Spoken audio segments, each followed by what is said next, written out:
آپ نے اداروں کو تباہ کر کے رکھ دیا. آئی ایس آئی چیف کے اوپر جو بے توقیری آئی ایس آئی کی اور فوج کی ہوئی ہے، جو نومبر 2019 میں آرمی چیف کے ایکسٹینشن پہ جو تو بے توقیری فوج کی ہوئی ہے یا ادارے کی ہوئی ہے، کبھی پاکستانی 70 سال تاریخ میں اس دو واقعات کے ملتے جلتے واقعات نکال کے دے دی. اس سے کوئی فرق نہیں پڑا. ادارے تہس نہس ہو رہے ہیں. آج بھی 2-4 ایسے دوست ملے جو بیوروکریسی میں ہیں، مختلف اداروں کو ہیڈ کر رہے ہیں، وہ سارے اپنے اداروں کے بارے میں یہ کہہ رہے ہیں کہ جی اس وقت سسٹم جو ہے چاروں شانے چت پڑا ہے، ادارے جو ہیں وہ تتر بتر ہے.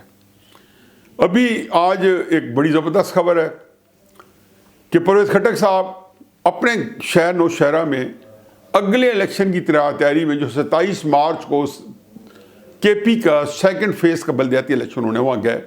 تحریک انصاف کے خلاف نعرے لگے. تحریک انصاف کا جلسہ، تحریک انصاف کے لوگ، تحریک انصاف کے ورکر، اور انہوں نے جو ادھم مچایا تحریک انصاف کا.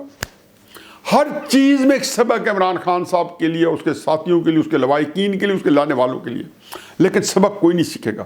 ایک میرا فکرہ ہے، اور میں یہ اپنے جو پروڈیوسر سے گزارش کروں گا کہ یہ ضرور لکھیں کہ آج جو بھی تاریخ ہے، آج کا پاکستان جو ہے، جو بھی تاریخ ہے، شاید 7 جنوری ہے، یہ جنوری اور نومبر 1971 کا مہینہ اور یہ مہینہ بالکل ان کے اندر کتنی مماثلت ہے.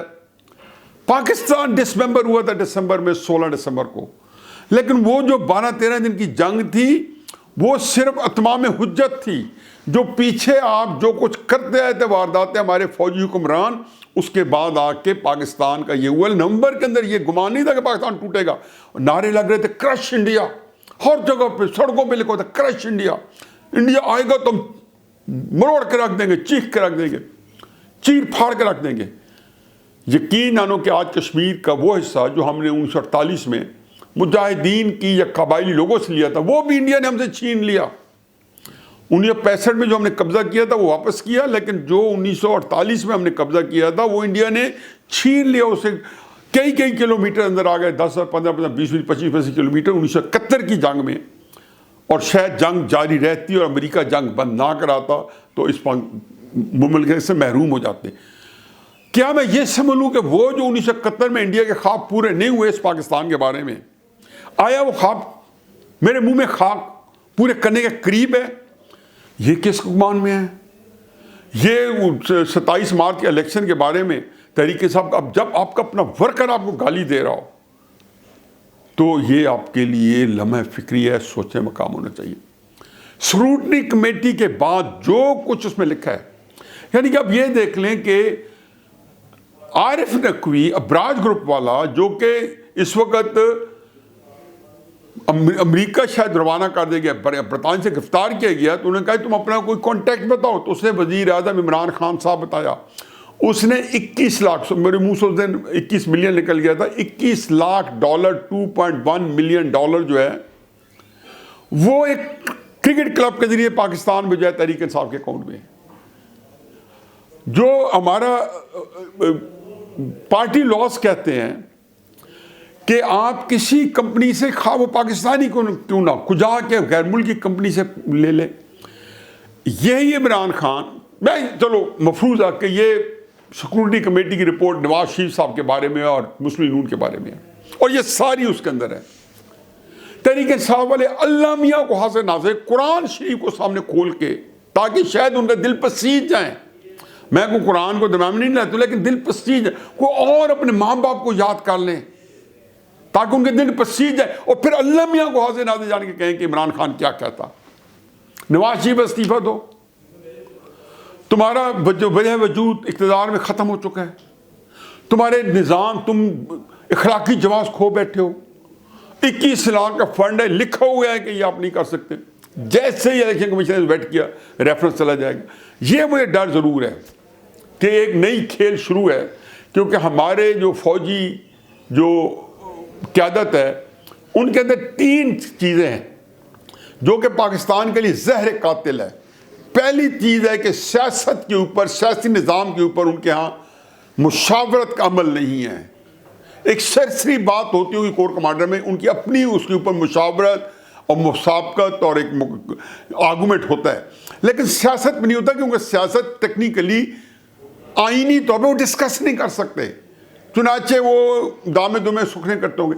چونکہ آپ وہاں مشاورت نہیں ہے، تو جو وہاں پہ فیصلہ سازی ہوتی ہے، یا جو جنرل فیض حمید صاحب جو نظام نازل فرماتے رہے ہیں، وہ کسی بھٹی سے نہیں نکلا۔ جیسے پارلیمنٹ میں کوئی قانون بنتا ہے تو وہاں پہ ڈسکشن ہوتی ہے، وہاں پہ بحث ہوتی ہے، آئین پہ منہ شکافیاں ہوتی ہیں، پھر اس کے بعد اپروو ہوتا ہے۔ یہ جب طے کرتے ہیں کہ ہم نے RTS فیل کرنا ہے، ہم نے الیکٹرانک ووٹنگ مشین سے الیکشن کروانا ہے، ہم نے نواز شریف کو ہٹانے کے لیے دھرنے کرنے، تو اس کی چونکہ آئینی طور پہ گنجائش نہیں ہوتی، تو یہ ایک بندہ طے کر کے نافذ کر دیتا ہے، اور اپنے چیف کو یہی کہتا ہوگا کہ سر یہ جو قومی سلامتی کے لیے، وسیع تر قومی مفاد کے لیے، جو میں اکثر کہتا ہوں کہ یہ دو ایسے ایشو ہیں جو 70 سال سے پاکستان کی چولہے لا چکے ہیں۔ اب یہ جو صورت ہے کہ ہمارے ہاں تین چیزیں ہیں۔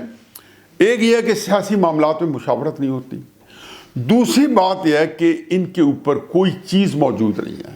ان آل فیئرنیس ہمارا آرمی چیف جو ہے وہ پارلیمنٹ، سپریم کورٹ سب سے اوپر ہے۔ ہمت ہے تو کسی سپریم کورٹ کو دیکھیں، آج ویسے بڑا زبردست فیصلہ آیا ہے، لیکن وہ نیوی کے بارے میں ہے۔ یہ فیصلہ فوج کے اوپر نہیں ہو سکتا کہ آج اطہر من اللہ صاحب، اللہ تعالیٰ ان کو سلوٹ، میں ہمیشہ ان کا قدردان ہوں، کمال کے جج ہیں، کمال کے جج ہیں۔ ان سے تھوڑا بہت ظاہر ہے کہ ہماری گرائی بھی ہوتی ہے ان کئی فیصلوں کے بارے میں، لیکن ہو سکتا ہے ہماری سمجھ میں نہ آتے ہوں، لیکن کمال کے ہیں۔ مجھے ان کے بارے میں یہ ہے کہ ڈیسیژن لینے میں ان کے اوپر کوئی پریشر نہیں ہوتا۔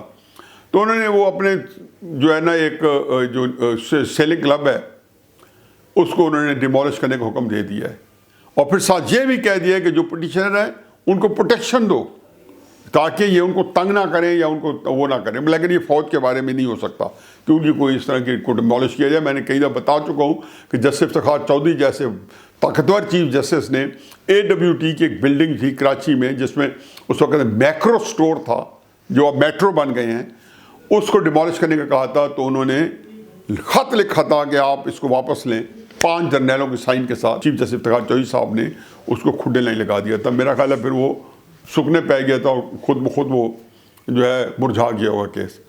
اب یہاں پہ جو ہے صورت حال یہ ہے کہ ان کے ہاں آرمی چیف کے اوپر کوئی بندہ نہیں ہے، اور تیسری بات یہ ہے کہ ان کو اپنے آپ کو سمجھانا ہوتا ہے کہ سب اچھا کی رپورٹ ہے۔ یہ اگر نہیں کرتے تو فوج ڈیمارلائز ہوتی ہے۔ اب یہ تینوں چیزیں جو ہیں پرفیکٹ انگریڈینٹس ہیں۔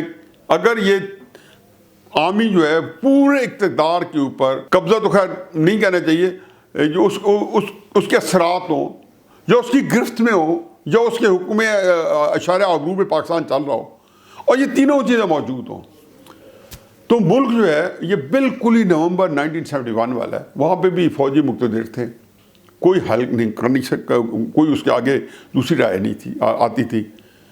بین الاقوامی معاملات ایسے ہیں کہ پاکستان گھیرا جا چکا ہے، چاہے امریکہ کی طرف سے، چاہے سعودی عرب کی طرف سے، چاہے کوئی اور جگہوں سے پاکستان گھیرا جا چکا ہے، اور افغانستان جو ہے ایک اور ٹکنگ بم ہے۔ ان حالات میں عمران خان صاحب کے اقتدار، سیکورٹی کمیٹی کی چیزیں، اور فوج جو ہے ابھی بھی یہ سوچ رہی ہے کہ کس طریقے سے عمران خان صاحب کی ان چیزوں کو کمزوری کے طور پہ استعمال کر کے اپنے مقاصد کے لیے استعمال کیا جائے، اور نواز شریف صاحب کو کس طریقے سے روکا جائے۔ عمران خان صاحب کے بھی پبلک فالوئنگ ہے، نواز شریف صاحب کے بھی پبلک فالوئنگ ہے، یہ پیپلز پارٹی کی بھی پبلک فالوئنگ ہے، بلاول صاحب کی، زرداری صاحب کی، فضل الرحمان صاحب کی پبلک فالوئنگ ہے، جماعت اسلامی کی بھی پبلک فالوئنگ ہے۔ جس کی پبلک فالوئنگ ہے، چاہے وہ بلوچستان کے اندر ہے، آپ چاہے ہیڈ سٹینڈ کر لیں، چاہے آپ F-16 یوز کر لیں، چاہے آپ پورا توپ خانہ، پورے ٹینک یوز کر لیں، پاکستان کو تو نقصان پہنچا سکتے ہیں، اس لیڈر کا کچھ نہیں بال بکا کر سکتے، بلکہ وہ لیڈر الٹا جو ہے اس کا غلط استعمال کر کے شیخ مجیب الرحمان کی طرح پاکستان کو نقصان پہنچا سکتا ہے۔ عمران خان صاحب اس سیکورٹی کمیٹی کے بعد بالکل جائز مطالبہ ہے، اور حقیقت یہ ہے کہ تحریک انصاف والوں سیکورٹی کمیٹی کو اچھی طرح دیکھو، اور پھر دیکھو کہ اپنے لیڈر صاحب کو کیا مطالبہ کرنا ہے۔ وہی مطالبہ کرو جو عمران خان صاحب لوگوں سے کرتے رہے کہ عمران خان صاحب سٹیپ ڈاؤن ہو جائیں، کیونکہ اب آپ نظام پہ اثر انداز ہو رہے ہیں۔ آپ اسٹیٹ بینک کو بھی اثر انداز کریں گے، اب باقیوں بھی کریں گے۔ مجھے ایک خبر ملی اور بڑی آرام سے ملی، عجیب و غریب، کہ ایک دفعہ حسن نثار صاحب نے کہہ دیا کہ نواز شریف میں تمہارا مجرم ہوں کہ میں نے عمران کے مقابلے آپ کو سپورٹ کیا. تو مجھے آج ہی کسی بتایا، بات تو پرانی ہے، وزیر اعظم ہاؤس میں گئی تو وزیر اعظم ہاؤس نے فواد چوہدری صاحب کو برا بھلا بھی کہا اور حسن نثار صاحب کو گالیاں بھی دیں.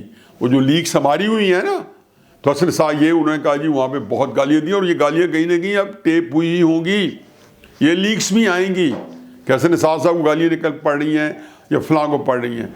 تو ان حالات میں عمران خان صاحب، آپ نے اثر انداز ہونا ہے، آپ تنقید برداشت نہیں کر سکتے، آپ بالکل ہر چیز میں آپ کی طبیعت میں ہے کہ آپ اداروں پہ اثر انداز ہوں، اور آپ نے ہونا ہے. میرا خیال ہے اخلاقی جواز کھو بیٹھے ہیں. اسکروٹنی کمیٹی کی رپورٹ آنے کے بعد الیکشن کمیشن کے پاس جو ہے آپ سٹیپ ڈاؤن کر جائیں. پاکستان میں کے بھی حق میں ہیں اور آپ کے بھی حق میں. وما علینا الا البلاغ.